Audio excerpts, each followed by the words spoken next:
fallait adapter ses vêtements, fallait adapter sa nourriture, fallait... Et puis comment est-ce que les femmes faisaient ça, eux autres? Bien, ils ont su qu'en utilisant des fourrures à l'intérieur des vêtements, c'était plus chaud. C'est le froid, c'est ce que j'ai trouvé difficile au début. Ça passe à travers les maisons. Des maisons, vous avez vu, c'était juste des pieux avec un peu de terre et puis de mousse, de l'étoupe. Mais le vent rentre dans ça. Donc, je vis à côté de mon âtre. Si je m'éloigne, c'est un peu plus froid. C'est sûr que si j'ai ma chaudière avec de l'eau dans le coin, ça se peut qu'elle gèle. Ça fait qu'on restait tous ensemble, proches les uns des autres, et puis on mettait plusieurs épaisseurs de vêtements. L'hiver, c'est long. On ne fait pas les mêmes activités que l'été, c'est sûr. Fait que mon homme, ben oui, il pouvait aller chercher du bois, des fois il pouvait aller chasser un peu de petits gibiers, mais il en profitait aussi l'hiver pour, des fois, se faire un outil qui lui manquait. Ben moi, quand on avait la clarté, parce que c'est pas une fenêtre, une vitre, comme les bourgeois ont, moi, c'est un papier huilé qui fait ma fenêtre. Oui, le vent rentre là aussi, mais ma lumière arrive par là. Ça fait que des fois, je pouvais travailler un petit peu, là, arranger un vêtement, puis des fois, j'en faisais parce que le petit qui s'en venait, il avait besoin de linge. Fait que je profitais de la clarté aussi pour pouvoir travailler un petit peu. Et les Amérindiens, rapidement, nous ont montré qu'on pouvait marcher sur la neige, qu'avec des raquettes, puis que si on s'achetait ou qu'on se faisait un toboggan, bien, on pouvait traîner des choses. Et ça, là, si on ne les avait pas eu, eux autres, pour nous expliquer tout ça, là, comment est-ce qu'on aurait fait? Bien, je pense qu'on serait mort. C'est pas compliqué, là. Si on n'avait pas eu les Amérindiens pour nous aider, puis nous siffler dans les oreilles qu'est-ce qu'il fallait faire, puis qu'il y avait ceci, puis qu'on pouvait faire cela, puis prendre ça comme ça, on n'aurait pas survécu. C'est pas compliqué, là. Et puis, surtout l'hiver, mais même les autres saisons. Parce que quand arrive le printemps, la plupart d'entre nous, là, on n'avait jamais été des paysans chez nous, là, on n'avait pas été des cultivateurs, comme il y en a qui le disent. On ne savait pas quand est-ce qu'il fallait faire ceci, quand est-ce qu'il fallait faire cela. La plupart des filles du roi n'avaient jamais plumé un poulet, n'avaient jamais tiré une vache, probablement pas vidé un poisson non plus. Je veux dire, comment est-ce qu'on fait ça? Qu'est-ce qu'on fait avec ça? Donc, il fallait, au printemps, avant de sortir les animaux et les amener dans le package, bien là, il fallait vérifier nos clôtures, si on les avait déjà faites, ou bien là, il fallait en faire. Au début, on n'avait pas d'animaux non plus. Là. On louait une vache des fois, mais souvent, ça a pris des années avant qu'on puisse s'acheter un animal. Il y avait encore des souches partout. Les grosses souches, ben, on n'était pas capable souvent de les tirer parce qu'on n'avait pas de chaîne, on n'avait rien de ça. Puis on avait des bœufs. Les chevaux, c'est arrivé bien plus tard. Puis encore là, des bœufs, là, acheter 2 bœufs, là, ça coûte cher, vous saurez. Fait que souvent, au début, on empruntait un bœuf pour nous aider pendant un bout de temps. Ben, on leur donnait à son maître. Fait qu'il fallait s'aider les uns les autres. Il fallait aussi qu'on pense à... Ah, puis ça, penser, là, c'est un job de femme, hein? Les femmes, ils pensaient bien gros, hein? Oui. Parce que là, moi, je suis en train de penser que ça commence à sentir dans la maison. Hein, parce que j'ai mis mon suif, là, tout l'hiver, j'ai gardé mon suif pour dire, bien, au printemps, il faut chasser mon savon. Fait que là, je préparais mon savon. Avant que les grosses saisons d'été arrivent. Oui, j'ai aidé mon mari à ranger clôture, mais moi, mon potager, je voulais pas que les lièvres puis que les marmottes viennent manger. Ça fait qu'il fallait que j'arrange toute ma clôture, mes affaires comme ça. M'assurer que les animaux étaient corrects, commencer à sortir un petit peu, on y rentrait le soir. Tranquillement se préparer pour pouvoir avoir une saison profitable. Puis là, l'été va arriver. Là, ici, c'est mélangé un peu l'été puis le début d'automne, mais l'été, là, on a appris qu'il fallait labourer. On avait labouré des fois l'automne d'avant. Il fallait harcer, il fallait préparer le sol. Mais là, quand tu es pris dans les souches comme ça, il n'était pas question de se faire des beaux sillons pour planter le blé. Hein? Pendant des années, on a été obligé encore de semer tout. On mettait nos grains dans un sac, là, puis on semait comme ça. Là. Puis bien, ça tombait entre les souches, puis quand même, on avait un petit peu de blé qui poussait, parce que les Français, c'était des mangeurs de pain. Hein? 3 repas par jour. Matin, midi, soir, du pain. Pas rien que du pain, mais beaucoup de pain. Alors, une mère avait besoin de faire du pain souvent, puis, bien, du pain, ça prend du blé. Puis, heureusement, on était dans des seigneuries où le seigneur avait l'obligation de construire un moulin. Autrement, tu es obligé d'aller sur le terrain d'un autre seigneur plus loin. C'est bien compliqué. Mais tout ça, il a fallu l'apprendre. On ne le savait pas d'instinct, toutes ces affaires-là. Puis, quand arrive tout à coup le temps de la moisson, on commence quand, on fait ci, ça, comment. Fait que l'été, c'était une grosse saison. Mais moi, j'ai un avantage. Ah oui? Oui, parce que mon Guillaume, il a travaillé sa terre en Normandie. Il a fallu qu'il s'adapte aux saisons d'ici parce qu'ils ne sont pas toutes les mêmes. Mais quand même, il y avait une bonne partance là-dessus. Il savait un petit peu quand est-ce qu'il fallait qu'il prépare son terrain, quand est-ce qu'il fallait qu'il sème. Ça lui donnait une bonne idée parce que moi, je ne le savais pas. Fait que là, il m'a aidé. On avait eu nos graines de semences, là, quand on est arrivé du bateau. On dit, fais attention, ma Louise, c'est pour tes premières semailles. Après ça, les autres, il faut que tu les ramasses. OK. Fait que là, ben, j'avais déjà fait des petits potagers, moi, en France. Mais pas comme je vais avoir, parce que là, j'ai une famille. J'ai des enfants à m'occuper, là. Puis en plus, dans l'été, mon Guillaume, en plus d'être un habitant, c'est un charpentier à 16 heures, puis il travaillait pour le gouverneur aussi. Fait qu'il y a des petits bouts qui travaillaient longtemps. Fait que là, on s'est tout préparé. Ben moi, là, avec tout ça, l'été, bon, un coup que ça pousse, tu ne peux pas faire grand-chose, tu ne peux pas tirer dessus. Hein? Fait que là, des fois, tu pouvais aller un petit peu plus loin. Tu avais les champs. Là, j'allais ramasser des petits fruits. Puis là, ben, je m'organisais pour commencer mes réserves. Je les faisais sécher. Ben, mon Guillaume avait pêché, ben, je pouvais préparer la bonne nourriture, mais des fois, je pouvais en faire sécher aussi. Préparer ça. Puis il y avait les herbes. On ramassait nos herbes hein, pour se soigner. On faisait tout ça en même temps. Toujours, vous voyez passer les outardes, puis les oies blanches. Évidemment, quand arrivait l'automne, on n'a pas été long à comprendre qu'on pouvait en tirer profit de ces oiseaux-là qui passaient. Fait qu'on avait nos fusils à partir de ce moment-là. Fait que là, on se ramassait des outardes puis des oies blanches. Puis, ben ça, je veux juste vous montrer le genre de moulin qu'on avait, évidemment. Puis, il y avait toujours notre beau, notre four à pain. Il fallait que chacune ait son four à pain. On était bien trop loin les unes des autres pour dire, je vais aller faire mon pain avec la voisine. C'était beaucoup trop loin.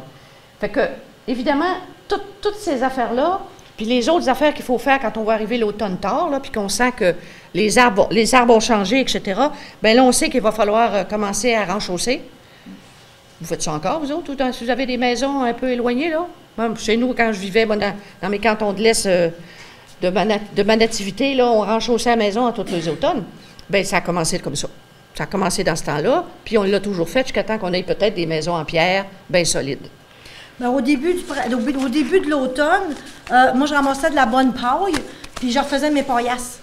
Parce qu'avec le temps, ça vient que ça écrasait, là. Fait que là, je refaisais mes paillasses. Je commençais à faire des réserves aussi, pour pouvoir passer mon hiver, puis ramasser. Il y avait des plants que j'avais fait exprès, je trouvais qu'ils étaient productifs. Je les laissais monter à graines pour me faire ma semence pour l'année d'ensuite. Puis, fallait pas que mon Guillaume oublie d'aller moudre le grain, parce que moi, j'en ai besoin de farine pour faire manger pour nourrir toutes ces bouches-là. Là.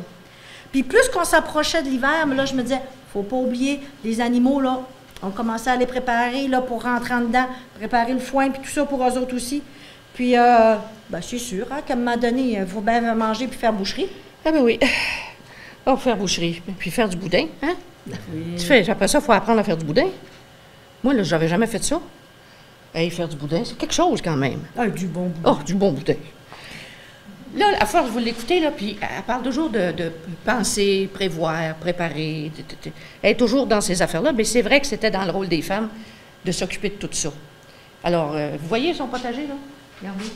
C'était fait de manière à ce que les lièvres et puis les renards et puis tout ça ne viennent pas tout bouffer ce qu'il y avait dans le potager quand même. C'est sûr qu'au début, le rôle de la femme, on a un rôle au quotidien. Hein? Je vais m'occuper d'avoir de la nourriture pour mettre sur la table là, ces jours-ci.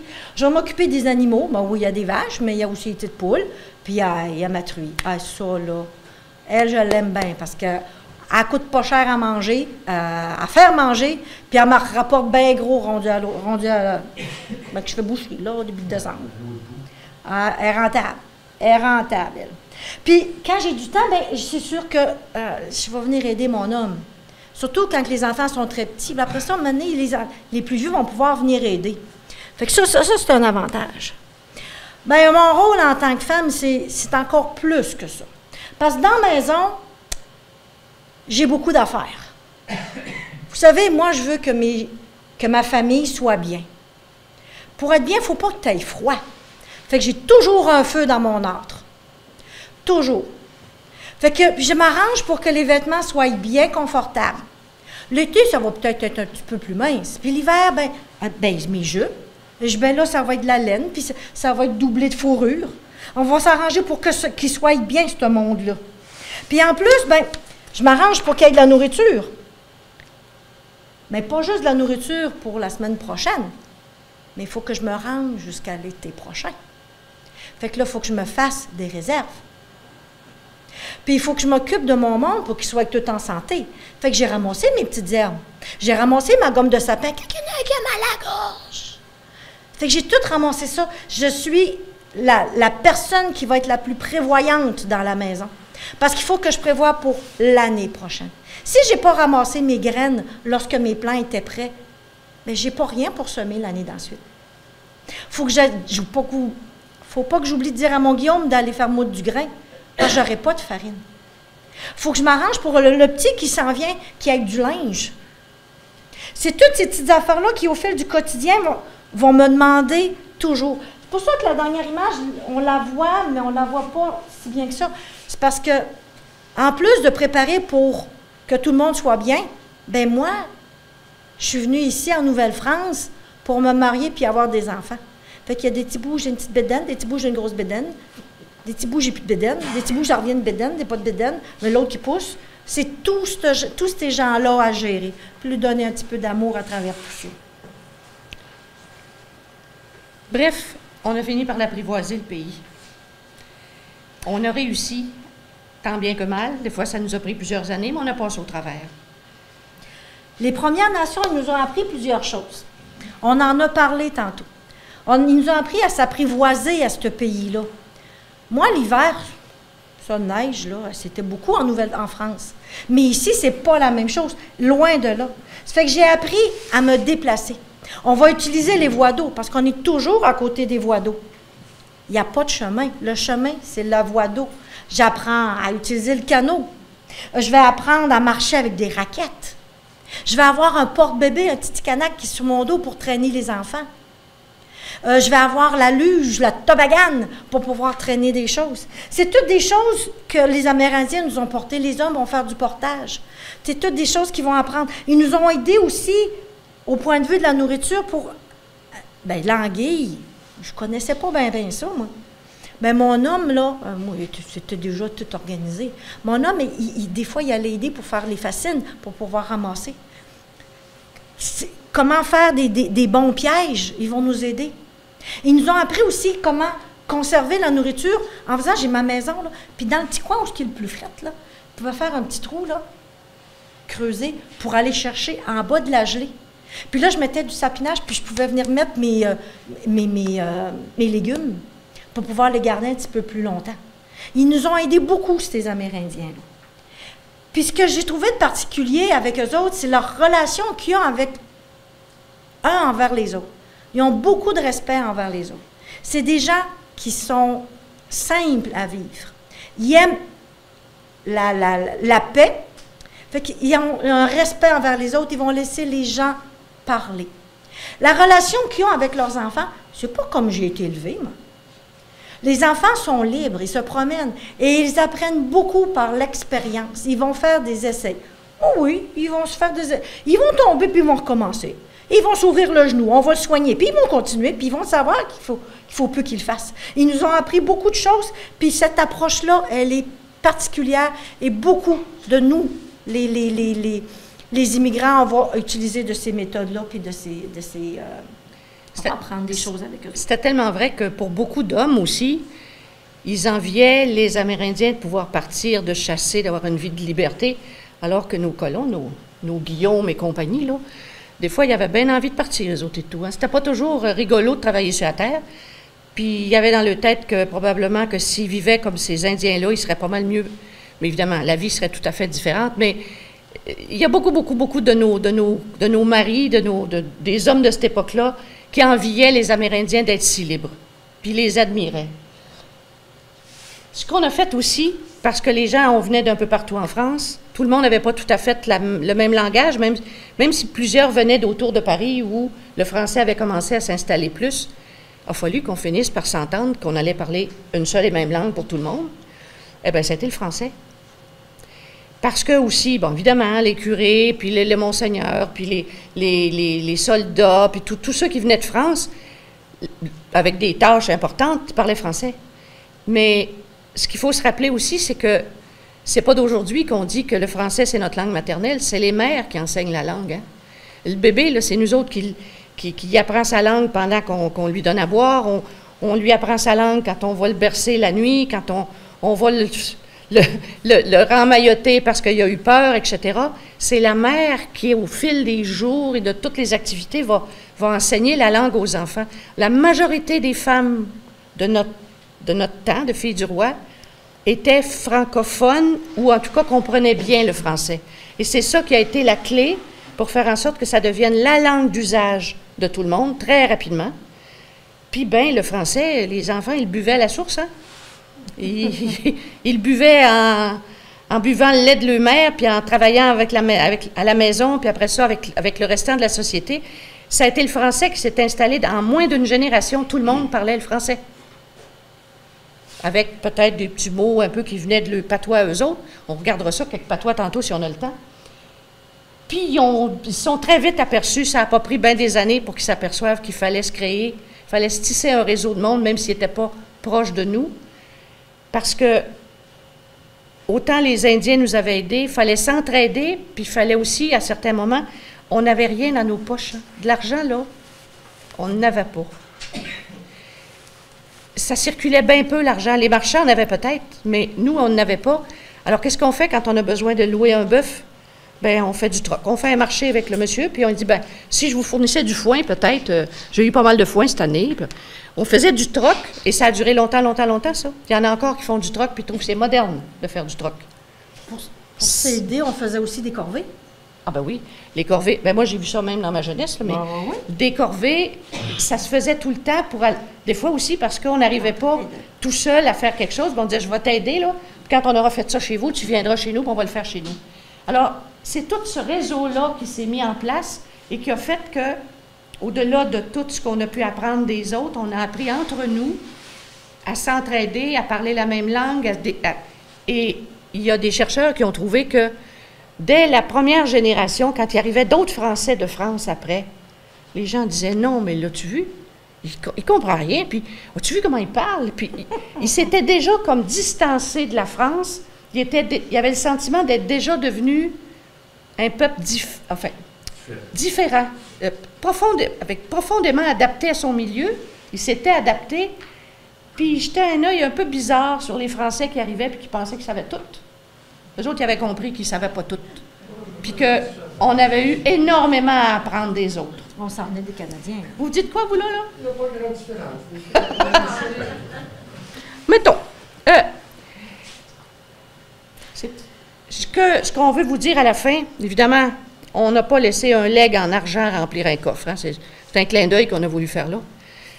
Mais ces femmes-là, qui sont venues ici, qui ont osé traverser la Grande Mer, il y en a beaucoup qui sont mortes d'ailleurs avant de s'en venant, ils ont eu des grosses familles. Ils ont eu une moyenne de 9 enfants. Il y en a qui ont eu jusqu'à 14, 16, 18 enfants. On a même connu ça dans nos grands-parents, dans certaines familles, là. Ça a duré quasiment jusqu'au temps de nos grands-parents. Moi, chez nous, on était 8. Ailleurs, vous autres? Ma mère était la 14e. Alors, ça a duré longtemps, cette revanche des berceaux, comme on dit, là, de faire des grosses familles, là. Ça a duré quasiment... Pardon? Jusqu'à temps que la pilule arrive. Oui, 1970. Ah, ben, La première moitié de 1900. Jusqu'à 1950, ouais. il y en avait des grosses familles. Mais tout ça, dans le temps, bon, évidemment, c'était pour peupler le pays. Puis on avait besoin de le peupler, le pays, parce que sinon, on n'arrivait pas à défricher. Puis tant que c'était rien qu'en forêt partout, là, c'était bien beau, là, quand c'était le mois de septembre et le mois d'octobre, là. Mais comment tu fais vivre ton monde? Il faut le défricher. Il faut la défricher, la terre. Puis ça prenait, pour un paysan, ben, enfin, pour un habitant, comme il disait dans le temps. Puis habitant, là, des fois, on dit ça à quelqu'un, là, t'as l'air d'un habitant, là, ça peut être bien méchant. Mais les gens de cette époque-là, un homme qui disait « je suis un habitant », il y avait de quoi se péter les bretelles. Je suis un habitant, ça veut dire que j'ai une habitation, ça voulait dire un terrain, concession, et ça nous appartient, puis on la cultive, puis c'est à nous autres. C'était un terme, c'était quelque chose, tu avais acquis quelque chose, tu étais un habitant. Et ça, c'était précieux. Puis les femmes, elles, bon, elles vivaient dans cette même habitation-là, mais pour les femmes, ce qu'elles ont fait, elles ont fait des enfants, elles les ont soignés, elles ont rapiécé du linge, elles ont fabriqué des trucs. Les femmes, elles travaillaient d'une noirceur à l'autre, comme les hommes aussi, parce que le soir, quand le soir tombait, il n'y avait plus de lumière, on avait notre petite chandelle, ça se couchait de bonne heure, ça faisait des grosses familles aussi. Bien, tout ça faisait en sorte que ces femmes-là ont donné, et certaines ont réussi à faire jusqu'à 18 enfants, puis il y en a qui sont mortes à 85 ans. À l'époque, en France, on mourait autour de 40-45 ans. On s'est aperçu, pendant les premières années comme ça, les premières générations, que le fait qu'on vivait dans un climat beaucoup plus sain, qu'on mangeait mieux, qu'on était mieux logés, qu'on avait de meilleure nourriture, il y avait moins d'enfants qui mouraient à la naissance, il y avait moins de mères qui mouraient à la naissance d'un bébé, et puis les gens vieillissaient mieux et en meilleure santé. Ça a été cherché par le monsieur, là il ne dit pas là-dedans beaucoup, mais dans ce monsieur Yves Landry qui a fait une thèse de doctorat sur les filles du roi en 1992, ils ont fait des comparaisons entre des femmes de la même époque en France, avec le même nombre d'enfants, à peu près, comparaison avec similarité. Et au moment où en France, ils arrivaient à garder 5 enfants, 6, bien ici, ils en avaient le double, puis les femmes arrivaient à vivre jusqu'à 70, 80, 85 ans, avec quand même cette difficulté de vie. Alors, ce qu'il faut se rappeler tout le temps, c'est que ces femmes-là, au fond, elles nous ont donné tout ce qu'elles possédaient. Notre langue, leur culture, les chansons que nos mères et nos grands-mères chantaient, c'est elles qui nous les ont apportées, les contes qu'elles avaient, toutes les croyances qu'elles avaient, c'était des catholiques pour la plupart, mais les croyances qu'elles avaient, elles nous ont tout légué ça. Mais plus que tout, c'est la langue française qu'on leur doit, parce que si elles n'avaient pas été ces mères-là qui connaissaient le français puis qui ont fait en sorte qu'on a tout appris cette même langue-là, vous connaissez la belle chanson qui dit comment il s'appelle? Dutheil. Quand il dit « cette langue belle », la langue de chez nous. Vous réécouterez ça, là, moi, ça me donne des frissons à chaque fois. Il y a tellement raison, là. Je trouve que c'est une des plus belles langues du monde. Puis quand je regarde nos jeunes, là, mes jeunes à moi, là, puis mes petites filles, là, des fois, j'ai peur. J'ai peur de ce que... On va-tu la garder, cette langue-là? On va-tu être assez fort pour la garder? Nos ancêtres se sont battus bec et ongles pour l'avoir, cette langue-là, puis la conserver jusqu'à maintenant, à travers les Anglais, puis tout ce qui est arrivé. Puis nous, qu'est-ce qu'on va faire? Il n'y a pas beaucoup d'efforts. On peut l'exiger des gouvernements, puis il faut faire ce qu'on peut, nous autres aussi, mais tout ça pour dire, moi, je trouve que le legs le plus important qu'elles nous ont laissé, à part nous mettre au monde, et tout le pays avec nous, hein? Elles ont mis un monde, un pays, bien, nous ont légué leur langue française. Et d'autres? Et moi, Louise, en 16 ans, j'ai eu 9 enfants. 5 garçons, 4 filles. Ce que j'ai trouvé le plus dur, c'est de perdre 4 de mes enfants de mon vivant. J'en ai 5 qui se sont mariés, puis j'ai eu des petits-enfants. J'ai donné quelque chose à mes enfants que je n'ai jamais eu. C'est une instruction. Ils savent lire et écrire, ils savent signer leur nom. Mon plus jeune, Guillaume, comme son père, Guillaume, un grand gaillard, il a appris à être un notaire. Il est devenu le premier notaire de la prairie. Moi, je suis fière de ça parce que l'instruction, c'est quelque chose qui ouvre tellement des portes. J'ai donné à mes enfants l'amour du pays, l'amour de la terre, et j'ai été capable de leur donner une terre en héritage, ce que je n'aurais pas pu faire en France. Mais vous savez, malgré tous les efforts, toutes les peines, tous les sacrifices que j'ai faits ici, en Nouvelle-France, ma vie, là, elle en a valu le coup. Je regrette aucunement d'être venue ici. En terminant, ce que je veux vous dire, c'est que toutes ces femmes-là, on a leur sang qui coule dans nos veines, hein? À moins que peut-être vous êtes descendants juste d'Écossais ou de gens d'ailleurs, ça se peut arriver. Mais la très vaste majorité d'entre nous, très, très vaste majorité, par le père ou par la mère, on porte ces femmes, on a le sang de ces femmes-là dans nos veines, on est des descendants de ces femmes-là. Puis il y a de quoi être fier, il y a de quoi d'en parler à tous ceux qui ne le savent pas encore, à nos enfants, à nos grandes filles, à la parenté. Il y a des livres pour en parler, il y a des films, on a plein d'affaires aussi. Et je trouve que, autant Madame disait, il faudrait faire quelque chose pour notre langue, mais il faut faire quelque chose aussi pour faire savoir à tout. Moi, je ne suis pas toute seule, et vous autres non plus, à avoir jamais eu de cours d'histoire intéressant. puis avoir été capable de connaître les origines du pays que j'habite.